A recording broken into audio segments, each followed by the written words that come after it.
Bienvenidos a este análisis. Como profesor de Derecho, la verdad es que me fascina desgranar cómo van evolucionando nuestras leyes y políticas públicas. Hoy vamos a sumergirnos en un tema súper interesante, cómo el Estado mexicano cambió totalmente el chip con respecto a la infancia. Pasamos de la simple caridad de regalar juguetes a construir todo un blindaje de derechos constitucionales.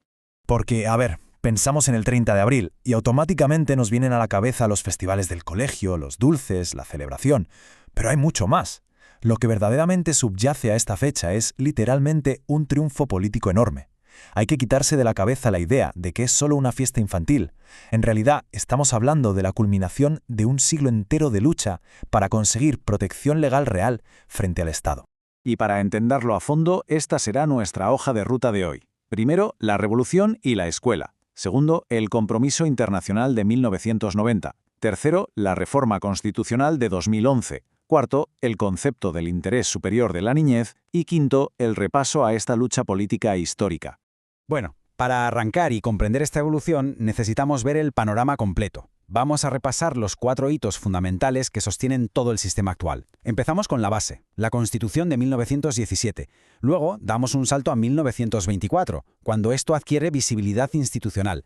De ahí nos vamos hasta 1990, con el compromiso internacional, y rematamos en 2011 con un cambio de paradigma total en materia de derechos humanos. Pasemos a nuestro primer gran bloque, la revolución y la escuela. Los cimientos del sistema. Justo después del conflicto armado, los legisladores de 1917 no dejaron a la infancia de lado. Sentaron unas bases de bienestar y educación que hoy, sinceramente, damos por sentadas.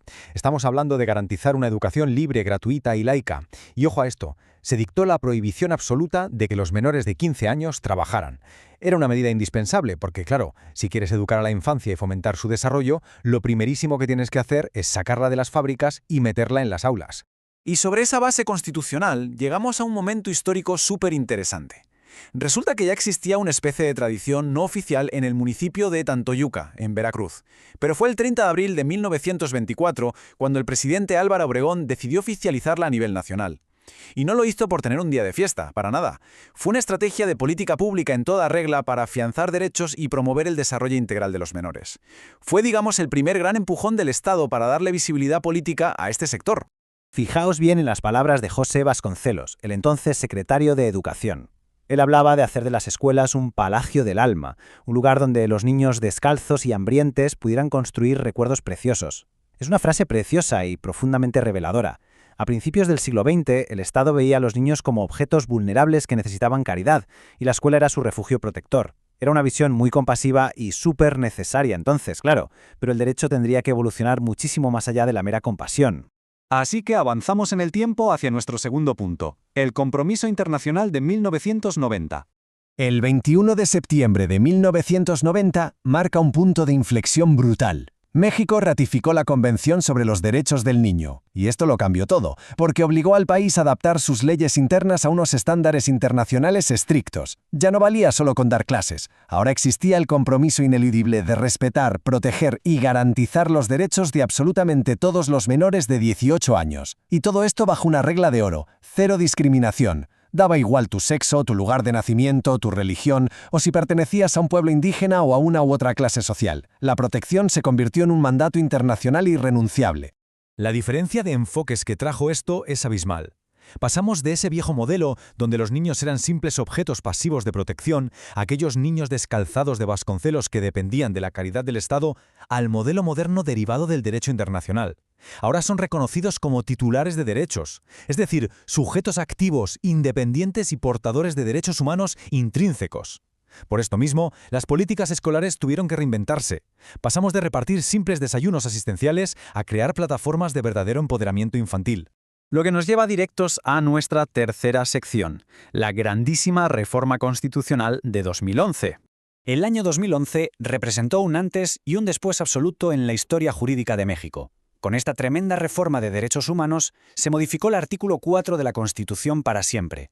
Se reconoció de forma clarísima y sin ambigüedades que las niñas, niños y adolescentes no son propiedad de sus padres, ni simples tutelados del gobierno.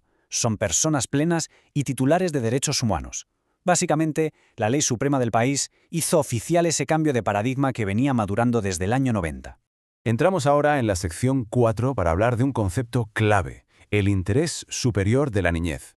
Como estudiosos del derecho, tenemos que entender la magnitud de esta definición. No es solo lenguaje bonito. El interés superior de la niñez es una directriz vinculante y superpotente. Significa que ante cualquier decisión, ya sea administrativa, de un juez o de un legislador, siempre hay que conceder la máxima importancia a lo que sea mejor para el menor. Implica garantizar a toda costa su dignidad y su integridad física, psicológica, moral y espiritual.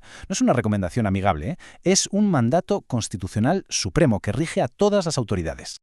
Pero aterricemos esta teoría en el mundo real, en los colegios y la sociedad. ¿Qué le exige esto al Estado hoy en día? Pues cosas muy concretas. En cuanto a datos, requiere generar y homologar estadísticas fiables. Porque vamos a ver, no puedes proteger aquello que no mides. En términos de bienestar, exige garantizar de verdad la salud física y mental, llevando enfoques preventivos a las escuelas. Y a nivel de sistemas, obliga a crear metodologías súper precisas para atender, proteger y, si hace falta, reparar de manera integral cualquier vulneración a los derechos de un menor.